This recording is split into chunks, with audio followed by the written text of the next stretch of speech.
오늘 우리가 같이 살펴볼 하나님의 말씀인 느헤미야 1장 1절에서 11절까지의 말씀입니다. 담임 목사님께서 3주간 자리를 비워줘서 저와 함께 수요일날 3주 동안 우리 느헤미야의 말씀을 같이 살펴보도록 하겠습니다. 오늘은 그 첫 번째 시간으로 이 느헤미야의 울음에 대해서 우리가 한번 살펴보도록 하겠습니다. 여러분들 혹시 최근에 우신 적이 있으신가요? 여러분들 눈물을 흘리며 울어보신 적이 계십니까?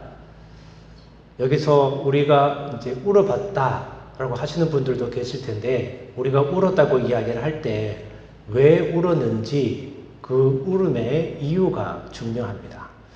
어떤 분들은 슬픈 드라마를 보고 목사님 제가 그 드라마를 봤더니 너무너무 제 마음에 와닿는 게 많아서 그 드라마를 볼 때마다 내가 참 슬퍼서 울었습니다. 이렇게 이야기하시는 분들도 계실 테고, 또 어떤 분은 너무 좋은 음악을 들었는데 그 음악을 들으니 내 심령을 너무 이렇게 말랑말랑하게 만들어서 내가 눈물을 아니 흘리지 아니할 수 없었습니다. 그렇게 이야기하시는 분도 계시리라 생각이 됩니다. 그런데 제가 말씀드리는 이 울었다라고 하는 것은 이유가 중요하다고 말씀을 드렸죠. 그런 이유, 드라마를 보거나 아니면 유튜브에서 어떤 감동적인 영상을 보거나 어떤 내 마음을 울리는, 내 심금을 울리는 그런 음악을 듣고서 우리가 흘리는 눈물이 아니라 하나님 말씀 앞에 내가 섰을 때, 하나님께 내가 찬양할 때, 또 나의 지난날의 삶들을 돌아보면서 하나님께 기도할 때, 그럴 때 내 마음에 감동이 있어서 울어봤는가? 그 질문인 거죠.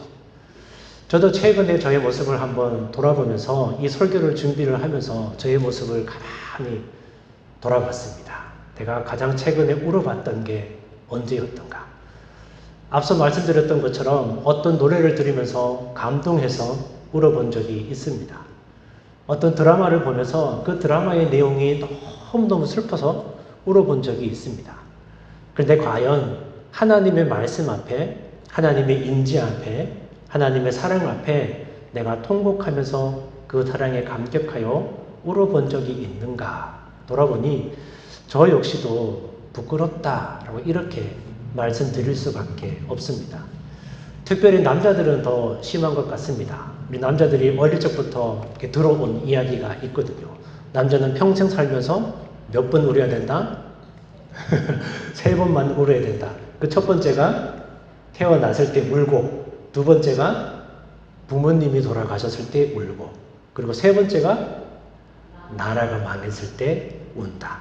그래서 남자는 이렇게 딱 3번만 울어야 된다. 그 얘기를 우리가 너무나 많이 듣고 자라왔기 때문에 남자가 운다는 것, 이것들은 참 어떻게 보면 울기 어려운 그러한 상황 가운데에 있는 거죠. 그런데 오늘 말씀을 보게 되면 이 3번째에 해당되는 나라가 망함으로 말미암아 하나님 앞에 철저하게 무릎 꿇고 울었던 그 한 사람의 이야기가 나옵니다. 변화의 시대에 변화의 능력 가운데는 항상 눈물이 있었던 걸 우리는 보게 됩니다. 우리는 흔히 그렇게 생각을 하지요. 제도가 세상을 바꾸고 법이 세상을 바꾸고 때로는 어떤 힘이 세상을 바꾼다, 그렇게 이야기를 합니다. 그러나 언제나 그 변화의 원천에는 눈물이 있습니다. 특별히 세상 사람들이 아니라 그리스도인들이 흘리는 그 눈물은 하나님과 함께 하기 때문에 역사하는 힘이 더 큽니다. 결국 세상은 눈물을 흘리는 자에 의해서 변화가 되는데, 그 한 사람, 이 땅을 위해서, 우리의 이웃들을 위해서 울어주는 그리스도인의 그 한 사람의 눈물에 의해서 이 땅은 점차 아름답게 변화되고 있습니다. 그래서 우리 모두 그 잃어버렸던 그 눈물들을 회복하실 수 있기를 바랍니다. 자, 먼저 말씀드렸다시피 이 이스라엘 변화의 시대에 눈물로서 그 땅들을 변화시켰던 한 사람이 있습니다. 누구라고요? 바로 오늘 말씀에 나오는 느헤미야입니다. 1절 중반절부터 보게 되면 그에 대해서 이렇게 기록을 합니다. 아닥사스다 왕 제20년 기스루월에 내가 수상궁에 있더니 라고 이렇게 기록을 하죠. 느헤미야는 이 페르시아 당시에 수많은 궁 가운데의 하나였던 이 수산궁에 살았던 사람입니다. 그런데 우리가 잘 알다시피 느헤미야는 어떤 사람인가요? 느헤미야는 오리지널 페르시아 사람이 아닙니다. 느헤미야는 유다인이었죠. 그러니까 전쟁 포로로 붙잡혀 왔던 이 유다 사람들의 후손 중에 한 명이었습니다. 이런 사람이 로직의 등령이 되었다면 그 배경을 우리가 한번 생각해 볼 수가 있는 거죠. 당연히 정치적인 세력이 있었을 겁니다. 본문에 아닥사스다 왕 이렇게 기록을 하는데 이 아닥사스다 왕이 누구냐면 아하수에로 왕의 아들입니다. 여러분 아하수에로 왕 어디서 많이 들어보셨나요? 어디서 많이 들어보셨죠? 이 아하수에로의 왕은 어디에 등장할까요? 성경에 에스더서에 등장하게 됩니다. 죽으면 죽으리라 이렇게 다짐을 하고 왕 앞에 이스라엘 백성들을 구원하기 위해서 과감히 나섰던 이 에스더 왕의 남편이 바로 아하수에로 왕입니다. 그러면 이 아하수에로 왕의 아들이었던 아닥사스다 왕, 그는 에스더 왕비의 아들이었을까요? 성경에서는 에스더 왕비가 아들을 낳았다, 그가 누구를 낳았다라는 기록은 존재하지가 않습니다. 비록 에스더가 그가 직접 낳은 아들이 아닐지라도 이 아닥사스다 왕은 어릴 적부터 이 궁 안에 생활하면서 그의 새로운 어머니가 되었던 이 에스더 왕비, 그리고 총리가 되었던 그의 삼촌이었던 모르드게의 영향을 굉장히 많이 받았을 확률이 높습니다. 그러니까 아닥사스다 왕은 전혀 하나님의 역사나 하나님의 개입 없이 살아갔던 사람이 아니고 그의 아버지 그리고 그의 새어머니였던 에스더 왕비, 그리고 에스더 왕비의 삼촌이었던 모르드게를 통해서 이스라엘 백성들 가운데에, 유다인들 가운데에 역사하시는 그 하나님을 눈으로 보고 경험하고 체험하면서 살았던 그 왕이었던 거죠. 그러니까 그 시대 당시의 정황들을 보게 되면 이 포로 출신이었던, 그리고 그 후에였던 이 사람 느헤미야가 아주 중요한 요직으로 올라간 데는 정치적인 배경이 확실히 있었다라고 그렇게 볼 수가 있습니다. 근데 이 아닥사스다가 왕위에 있은 지 20년이 되었으니 그 연대는 BC 445년경이라고 생각할 수 있습니다. 그리고 기스르월, 즉 겨울철입니다. 수상궁이라고 하는 것은 아닥사스다 왕이 겨울에 가서 거하는 그 겨울 왕궁이었죠. 그곳에서 이 느헤미야가 맡은 일이 뭐냐면 왕의 술을 맡은 관원이었습니다. 그러니까 왕의 최측근 중에 측근이라고 이야기할 수 있는 사람이 바로 느헤미야였습니다. 왜냐하면 이 왕의 술을 맡은 사람이 조금만 마음만 잘못 먹으면 거기에 독약을 탈 수가 있는 거죠. 그렇기 때문에 왕이 가장 신뢰하고 왕이 가장 믿는 사람 가운데 한 명을 술 맡은 관원으로 맡기게 됩니다. 그리고 그 당시에 이 술 맡은 관원이 어떤 일들도 했냐면 왕의 침실까지 같이 관리하는 역할을 했습니다. 그러니까 왕으로 볼 때는 가장 신뢰할 만한 사람에게 이 일을 맡긴 거지요. 느헤미야에 대해서 우리가 성경을 살펴보게 되면 느헤미야에 대해서 크게 소개하고 있는 부분들은 많지가 않습니다. 느헤미야서에 여기에 딱 말씀이 나오는데 그의 아버지의 이름에 대해서 한 구절 이야기를 하고 느헤미야의 이야기가 나옵니다. 우리가 성경 말씀을 특별히 이제 구약 성경을 열심히 읽어보게 되면 어떤 한 사람을 소개할 때 어떻게 소개하나요? 누구의 아들, 누구의 손자, 누구의 증손자. 그러니까 저라고 이야기를 하면은 정종태 씨의 아들, 그 다음에 또 그 할아버지 누구의 손자, 이렇게 그 가문의 이름들을 쫙 나열하면서 소개를 합니다. 그런데 느헤미야는 딱 아버지 이름 하나가 나오고 바로 그의 이름이 나옵니다. 그리고 느헤미야 아버지의 이름도 성경 어디에 찾아봐도 등장하지가 않습니다. 느헤미야서에 딱 2번 나오는데 그것도 느헤미야의 아버지일 때 그거를 소개하기 위해서 등장하는 거죠. 그러니까 느헤미야는 어떤 사람일까요? 느헤미야는 귀족 집안, 왕족 집안의 후손이 아닙니다. 평범한 가정에서 태어난 평범한 사람이었던 겁니다. 그런데 이렇게 평범한 사람이 어떻게 왕의 가장 최측근이었던 가장 높은 관직 중에 하나였던 술 맡은 관원까지 갈 수가 있었을까? 우리가 느헤미야서를 이제 앞으로 2번 더 해서 같이 살펴보겠지만 느헤미야서를 처음부터 쭉 읽어보게 되면 참 놀라운 이 느헤미야의 간증이 나오게 됩니다. 그것이 무엇이냐면 하나님께서 함께 하셔서 하나님께서 도우셔서 하나님의 도움의 손길로 이 모든 것들이 이루어졌다. 그렇게 고백하고 있는 걸 보게 됩니다. 그러니까 느헤미야는 정말 아무것도 없는 평민 집안의 그 사람이었지만 그가 어떻게 페르시아의 고관까지 되었느냐. 그 모든 것이 다 하나님의 은혜였다. 그는 그렇게 고백하고 있습니다. 우리도 하나님을 마음을 다해서 경외하고 그리고 내게 주어진 삶에 기쁘고 감사한 마음으로 우리가 진심을 다해서 오늘 하루도 살아간다면 그 어떤 자리에 있든 하나님께서 그 사람을 선택해 주시고 그리고 인정받는 중요한 사람으로 세워주심을 우리가 이 말씀을 통해서 알 수가 있습니다. 우리의 직장과 우리의 주변 환경들 속에서도 하나님의 관심은 어디에 있느냐? 바로 나 한 사람에게 하나님의 관심은 있습니다. 여기에 앉아있는 많은 사람들 가운데서도 하나님의 관심은 어디에 있느냐? 나 하나, 그리고 여기에 앉아 계시는 한 사람에게 하나님은 지금 이 시간에도 관심을 갖고 계십니다. 우리가 하는 어떤 사업이 나라의 경제에 좌우되는 것이 아닙니다. 내 직장 문제가 나를 고용하고 있는 사정에 의해서 결정되는 것도 아닙니다.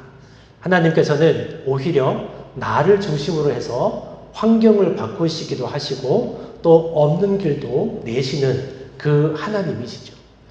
우리가 지금까지 살아오면서 그 하나님을 너무나 많이 경험했고 우리가 또 너무나 많이 고백하고 있습니다. 그렇다면 어떻게 생각할 수가 있나요? 마치 나를 중심으로 해서 우주가 돌아가고 있는 것처럼 그렇게 느껴질 때도 있습니다. 근데 그 말이 틀린 말이 아닙니다. 나를 중심으로 해서 이 땅이 온 우주가 돌아가고 있다라고 해도 결코 틀린 말이 아닙니다. 이것을 우리가 잘 받아들일 때에 우리가 무엇을 또한 받아들일 수 있느냐?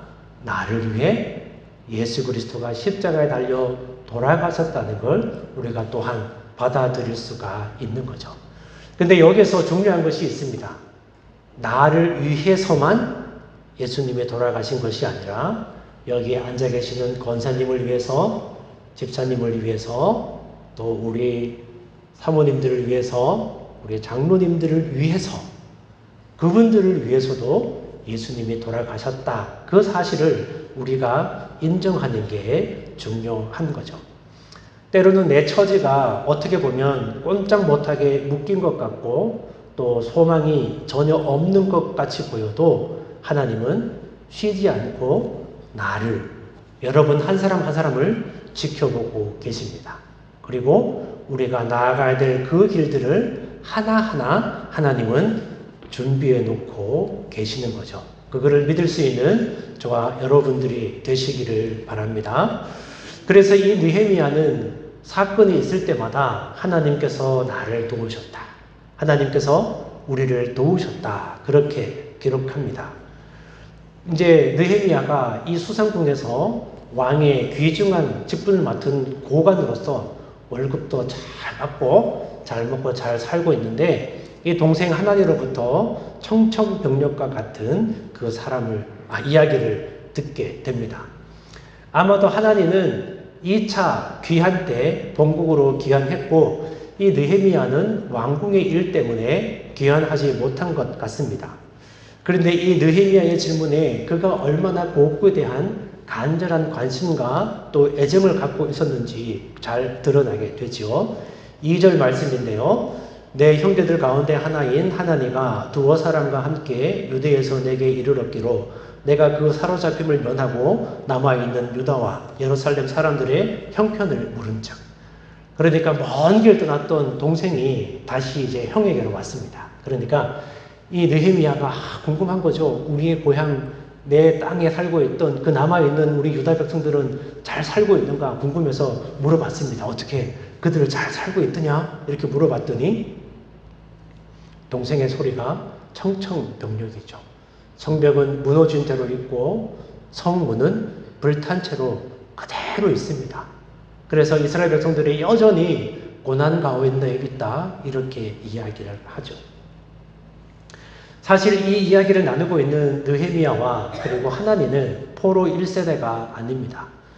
포로 1세대는 이미 그 바벨론 아수르 땅에서 많은 사람들이 죽었습니다. 그리고 이제 2세대, 3세대의 이 시대가 다가오게 되었던 거죠. 그러니까 그 고향 땅을 한 번도 밟아보지 못한 사람들입니다. 그리고 이 수상궁에서부터 예루살렘까지 이스라엘의 성읍이었던 예루살렘까지는 무려 1600km나 떨어져 있습니다. 그러니까 지금 마일로 환산을 하면 약 한 1000마일 정도 되는 거죠. 감사하게도 제가 지난주에 우리 옐로스톤에 휴가를 다녀왔습니다. 저희 집에서부터 옐로스톤까지 거리가 약 한 800마일 됩니다. 쉬지 않고 차로 달리면 13시간 30분이 걸립니다. 그러면 1000마일 정도 되면 거기서 더 가야 되는 거죠. 한 15시간을 쉬지 않고 달려야만 갈 수 있는 그 거리입니다. 그 거리가 얼마나 먼 거리냐? 여기에서부터 LA까지가 1100마일입니다. 그래서 약 한 17시간 정도가 쉬지 않고 가면 걸리는 그 길이죠. 그래서 이 2차 귀환 때 일어났던 이 사람들이 뭐라고, 에스라가 2차 귀환 때 갔는데 이 사람들이 뭐라고 기록을 하냐면 그 땅까지 돌아오는데 무려 4개월이 걸렸다. 이렇게 기록을 하는 거죠. 그러니까 느헤미야의 동생 하나니는 이 아수르에서 출발해서 페르시아에서 출발해서 그의 고향이었던 예루살렘까지 갔다 오는데 쉬지 않고 갔다 와도 8개월은 걸렸던 그 길입니다. 그리고 중간에 좀 쉬고 이렇게 저렇게 하다 보면 약 한 1년 정도 걸렸던 그 길이지요. 그런데 그 길이 와서 들려오던 얘기가 고향 땅에서 아주 비참하게 살고 있다 이렇게 이야기를 듣습니다. 그러자 그는 큰 충격을 받게 됩니다. 왜냐하면 이미 이스라엘 백성들은 2차례에 걸려서 자기 땅으로 돌아갔기 때문이죠. 표를 한번 보여주시겠습니까? 자, 1차 때는 언제였냐면 BC 537년에 우리가 잘 알고 있는 고레스 원년에 1차로 돌아가게 됩니다. 그때 이스라엘 백성들이 돌아간 사람들은 약 한 5만 명 정도가 고국 땅으로 돌아가게 되지요. 그리고 그들이 했던 일이 무엇이냐면 성전을 다시 재건하는 그러한 일입니다. 근데 그들이 고향 땅으로 돌아가서 성전을 재건하려고 했을 때 이 북이스라엘 땅에 살고 있었던 사마리아 사람들이 제동을 걸고 나옵니다. 아니죠. 처음에는 제동을 걸었다기보다는 처음에는 도와주겠다 하고 나옵니다. 너희가 성전을 다시 재건축하려고 하느냐? 우리가 도와줄게. 우리가 그동안 여기서 한 200년, 300년 동안 살면서 우리는 이 땅에 있는 많은 것들을 차지했고 또 우리의 삶들도 안정이 되어 있으니 성전을 다시 짓는다면 우리가 물심양면으로 도와줄게. 이렇게 이야기를 합니다. 그런데 1차 기한에 돌아갔던 이 수룹바벨과 그의 지도자들이 어떻게 생각을 하냐면 사마리아 땅에 살고 있던 북이스라엘 땅에 살고 있던 그 사람들은 정통 이스라엘 사람들이 정통 유대인들이 아니다라고 생각을 했습니다. 그래서 그들의 도움을 거절하게 되지요. 그래서 그 땅에 살고 있던 사람들은 이 억하심정이 생기기 시작합니다. 우리가 좋은 마음으로 도와주겠다고 도움의 손길을 내밀었는데 왜 우리의 도움의 손길을 받지 않아? 왜 우리를 여전히 이방 취급을 하는 거야? 그리고는 마음에 뿔이 나기 시작합니다. 그래서 어떻게 했느냐? 그들의 성전 건축을 방해하게 됩니다. 무려 얼마 동안 방해를 했느냐? 20년 넘게 방해를 하게 되지요. 그래서 이 이스라엘 백성들이 1차 기한 때 고레스 왕의 전폭적인 지지를 받고 고향 땅에 돌아가서 하나님 무너진 하나님의 성전을 다시 세우고 우리의 신앙을, 우리의 삶의 터전을 다시 세우리라는 그 다짐은 하나 둘 무너지기 시작합니다. 그럼 어떻게 될까요? 이제 먹고 살 궁리를 해야 되는 거죠. 그들이 가져왔던 그 좋은 건축 재료들, 그 많은 금은 보화들, 그걸로 무엇을 했을까요? 자기의 집을 짓기 시작합니다. 그 기간이 무려 20년이라는 시간이 지나게 됩니다. 그래서 하나님께서는 하박국 선지자를 통해서 그들을 책망하시게 되죠. 그래서 하박국 1장 4절과 8절 말씀을 보게 되면 하박국 성경은 이렇게 기록을 합니다. 지금 하나님의 성전이 무너져 있는데 너희가 판벽한 집에 배부르고 따스게 살고 있는 게 무슨 말이냐? 너희가 지금이라도 하나님의 말씀, 하나님의 성전을 다시 세운다면 하나님의 영광이 다시 너희들에게 임할 것이다. 이렇게 책망의 말을 듣게 됩니다. 그래서 이스라엘 백성들이 어이구야 큰일 났구나라고 생각을 하고 마음을 닫아듬고 20년 만에 성전을 재건하게 됩니다. 그리고 나서 이스라엘 백성들이 하나님 앞에 큰 기대를 했겠죠. 우리가 이제 하나님의 성전을 재건을 했으니 하나님의 영광이 이 땅 가운데에 임하고 또 우리는 승수장구하고 잘 살게 되리라 그렇게 다짐하고 또 그런 기대를 가지고 있었지만 여전히 그들은 힘들고 어려운 상황 가운데에 있었습니다. 그러다가 이제 두 번째로 그들이 고향 땅으로 2차로 귀환하게 됩니다. 에스더 선지자, 에스라에 의해서 BC 458년에 아닥사스다 1세, 오늘 성경에 나오는 이 아닥사스다 1세 7년에 다시 두 번째 사람들이 자기 고향으로 돌아가게 됩니다. 그리고 이 사람들이 했던 일이 뭐냐면 성전은 이제 모양이야 어떻게 됐든 물론 그 성전이 솔로몬의 성전보다 훨씬 못하게 훨씬 초라하게 지었지만 일단은 성전이 완공됐으니 두 번째 사람들은 가서 뭘 하느냐? 우리를 지켜줄 성벽을 다시 세우자 이렇게 이야기를 합니다. 그리고 나서 그들이 성벽을 다시 세우게 됩니다. 근데 이거는 페르시아 왕의 허락을 받고 지은 게 아니었습니다. 그래서 그때 사마리아인들이 또다시 방해하면서 나오는 거죠. 그래서 이 아닥사스다 왕에게 조서를 쓰게 됩니다. 그 사람들의 이름이 뭐냐면 이름도 여러분들 많이 들어보셨을 겁니다. 루흠과 심쉐라는 사람, 심쉐라는 사람입니다. 이름도 참 좋죠. 심쉐. 심쉐라는 사람이 조서를 왕에게 쓰게 됩니다. 그리고 이 왕이 조서를 받고 난 다음에 뭐라고 이야기를 했냐면 당장 성벽의 건축을 중지시켜라. 왜냐하면 이 아닥사스다 왕도 처음에 왕이 되었을 때에 애굽에 반란이 일어나게 됩니다. 그래서 이 애굽의 반란을 다시 진정시키는데 반란을 진압하는데 6년이라는 시간이 들었거든요. 그러니까 이 아닥사스다 왕이 덜컥 하는 겁니다. 이스라엘 백성들이 다시 본국으로 돌아갔는데 이번에는 성벽을 건축한다고 합니다. 그리고 이들이 아닥사스다 왕에게 반기를 줄 것 같습니다. 어떻게 하시겠습니까? 막아야 되지 않겠습니까? 그 얘기를 듣고 아닥사스다 왕이 당장 중지시켜라 이 얘기를 하게 되죠. 그러자 이 신세가 이 아닥사스다 왕의 그 조서를 가지고 신난 겁니다. 성벽을 다시 다 무너뜨리고 성벽을 다 불태우고 그러고는 막 돌아다니는 거죠. 그리고 이거를 누가 봤느냐? 느헤미야의 동생이었던 하나니가 보게 됩니다. 그리고 형에게 달려가서 그 이야기를 다 해주게 된 거죠. 4절 말씀을 보게 되면 느헤미야는 그 말을 다 듣고 앉아서 울고 수일 동안 슬퍼했다. 그렇게 성경은 기록을 하지요. 우리도 멀리 조국을 떠나서 이곳 미국 땅 가운데에 살고 있습니다. 아주 어릴 적에 떠나신 분들도 있고 이미 성인이 다 되어 떠나신 분들도 있고 미국으로 온 지 몇 년 되지 않는 분들도 계시리라 생각이 듭니다. 그런데 우리가 항상 염두에 두고 신경에 곤두서는 것은 고향에 대한 우리의 조국 대한민국에 대한 뉴스들입니다. 그리고 그 뉴스 가운데에 즐겁고 기쁜 뉴스만 있으면 좋겠지만 우리의 마음을 철렁거리게 하는 그런 안타깝고 슬픈 뉴스들도 얼마나 많은지 모릅니다. 그럴 때 우리의 마음은 어떻습니까? 물론 조국 대한민국에 대한 안타까운 마음이 들지만 큰 사건과 큰 일이 일어날 때 우리의 마음 한편으로는 그런 마음도 듭니다. 내가 그곳에 살지 않아서 다행이다. 내가 그곳에 살지 않고 이곳에 와서 좋은 가정을 꾸리고 좋은 것들을 누리면서 살아가고 있는 이 시점이 나에게는 얼마나 다행인지 몰라. 이렇게 생각하기도 한다는 것이지요.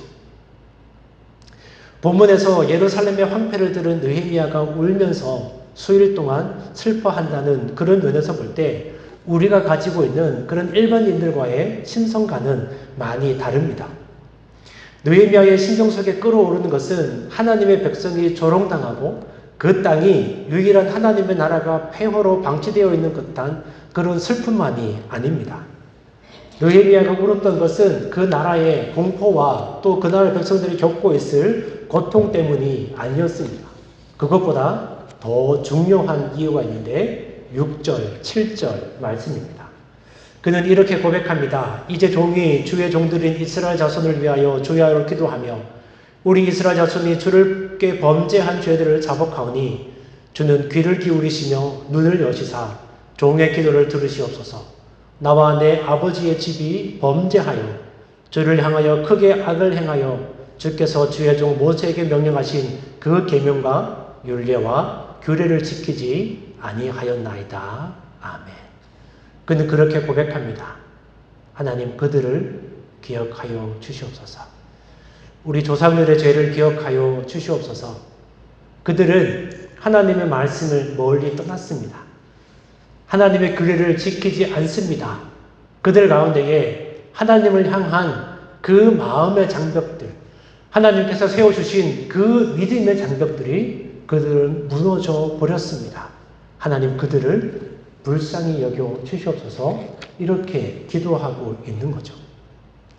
백성들의 마음속에 있던 그 신앙의 장벽이 무너졌기 때문에 그들의 성벽은 무너질 수밖에 없었습니다. 하나님을 예배하고 하나님의 백성으로서 사는 그 내면의 성벽, 그 성벽이 무너져 있었습니다. 그 마음의 성벽, 그것이 무너져서 외부의 성벽 또한 무너져 버린 것이죠. 우리가 겪고 있는 수많은 문제의 근원이 어디에 있느냐?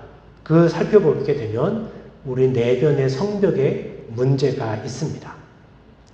예루살렘 성벽은 참 아름다운 성벽이었다라고 그렇게 기록을 합니다. 사방으로 약 4km 정도 되고요. 성벽의 높이는 17m에 이르렀다라고 그렇게 기록합니다. 그 아름다운 예루살렘 성벽이 무너지고 성문이 불탔다면 예루살렘은 다 무너진 것이죠. 그런데 실제 문제는 그 성벽에 있었던 게 아닙니다. 눈에 보이는 성벽은 다시 세우면 그만이지요. 그 이전에는 비잔틴 시대에 기독교인들이 성벽을 세웠습니다. 그리고 로마 시대에도 성벽을 세웠고요. 또 그 이전에는 헤롯이 무너졌던 성벽을 다시 세웠습니다. 또 오늘의 주인공 느헤미야가, 그리고 그 이전에는 히스기야가, 그리고 솔로몬이 세웠던 것이 바로 그 성벽들입니다. 무너진 것들은 다시 세우면 됩니다. 그러나 눈에 보이지 않는 그 성벽들이 무너지게 되면 그때는 정말 큰일 나게 되는 거죠. 문제는 우리 마음의 성벽입니다. 우리 마음의 성벽이 무너지면 눈에 보이는 나라가 무너지게 됩니다. 우리 마음의 성벽이 무너지면 우리의 가정이 무너지게 됩니다. 우리의 예배가 무너지게 되면 우리의 교회는 무너지고, 기도가 무너지면 우리의 삶의 자리, 그리고 우리나라는 무너질 수밖에 없습니다. 그러기에 우리는 무엇을 해야 되느냐? 나 자신을 돌아보아야 되겠습니다. 우리가 정말 가난했을 때는 우리의 믿음의 성벽이 이렇게까지 무너지지는 않았습니다. 그러나 어느덧 우리가 잘 살게 되고 잘 먹게 되고 잘 쓰게 되면서 우리 마음의 성벽들은 점점 무너지기 시작했던 거지요. 우리 예배의 자리가 회파되기 시작했습니다. 기도의 재단이 허물어지기 시작했습니다. 우리 자신의 심령을 한번 살펴보기를 원합니다. 그래서 느헤미야가 이렇게 고백합니다. 하나님, 예루살렘 성벽이 무너지고 성문이 해파된 것은 우리 백성들 마음 가운데에 있는 그 믿음의 벽들이 무너졌기 때문입니다. 하나님을 섬기던 마음의 성벽이 무너졌기 때문입니다. 주님, 이제는 눈에 보이는 성벽이 문제가 아닙니다. 우리가 하나님을 멀리한 것이 문제입니다. 우리의 조상들이 우리가 범죄하였고 우리가 악을 행하였습니다. 이제 자복하고 회개하니 우리를 불쌍히 여겨 주시옵소서. 이렇게 느헤미야는 회개의 기도를 했고 마음의 성벽을 세워달라고 기도했습니다. 이처럼 모든 것이 우리 마음의 성벽에서 다시 시작되게 됩니다. 기독교 2000년 동안 일어났던 수많은 부흥의 역사들을 보게 되면 그 한가운데에 회개의 기도가 있었다는 것을 너무도 우리는 잘 알고 있는 거죠. 남이 가로막고 있어서, 저분이 있어서, 저 집사님이 계셔서, 저 권사님이 계셔서 교회가 안 되는 게 아닙니다. 언제나 영적인 문제는 나 자신에게 있습니다. 내가 아간이기 때문이요, 나 때문에 우리에게 축복이 없고 나 때문에 우리 중에 문제가 생긴 것입니다. 너 때문이야 이렇게 하고 다른 사람을 울리는 것은 은혜가 아닙니다. 나 때문이야 하고 내가 우는 것이 바로 은혜이지요. 눈을 부릅뜨면 문제가 해결되지 않습니다. 오히려 눈을 부릅뜨면 그것 가운데에 문제가 더 발생되기 때문이지요. 대신 눈을 감고 눈물을 흘리십시오. 눈물만이 나를 부드럽게 하고 또 다른 사람을 치유할 수 있습니다. 그래서 느헤미야 8장 8절에서 9절은 이렇게 기록합니다. 하나님의 율법책을 낭독하고 그 뜻을 해석하여 백성에게 그 낭독하는 것을 다 깨닫게 하니 백성이 율법의 말씀을 듣고 다 우는지라. 에스라가 하나님의 말씀을 선포하자 백성들이 울게 됩니다. 오늘 이 시대가 저 예루살렘 성벽이 무너져 내리듯 그 백성의 영성과 도덕성이 무너져 내리고 무너지고 있는 시대라고 해도 과언이 아닙니다. 우리의 신앙이 무너져 내리고 있습니다. 우리의 가정이 또한 무너져 내리고 있습니다. 우리가 살아가고 있는 이 사회가 무너져 가고 있습니다. 그러나 이러한 역사적 정황 속에서 느헤미야는 울었고 기도했고 말씀으로 다시 한번 새롭게 하는 모습을 보게 됩니다. 이제 말씀을 마무리합니다. 우리는 어떻게 하면 내 문제와 내 인생을 해결할지 그 방법에 대해서 골몰합니다. 그러나 하나님께서는 방법이 문제가 아니라 그 사람 자체에 관심을 갖고 계십니다. 그래서 이엔 바운즈는 이렇게 이야기를 합니다. 사람은 방법을 찾으나 하나님은 사람을 찾으신다. 사람이 언제나 하나님의 방법이다. 우리가 하나님의 사람으로 준비되면 하나님은 얼마든지 우리를 통해서 일하시고 우리의 문제를 뛰어넘는 능력도 길도 열어주십니다. 우리 문제가 방법이 없어서 안 풀리는 것이 아닙니다. 우리 마음의 성벽을, 믿음의 성벽을 먼저 쌓으시기를 바랍니다. 마음의 믿음의 성벽, 예배의 성소, 기도의 잔단을 쌓으시기를 바랍니다. 눈물을 회복하고 부서지고 깨어져서 상한 마음을 얻는 이 믿음의 사람들이 모두 다 되시기를 주의 이름으로 기원합니다. 기도하시겠습니다.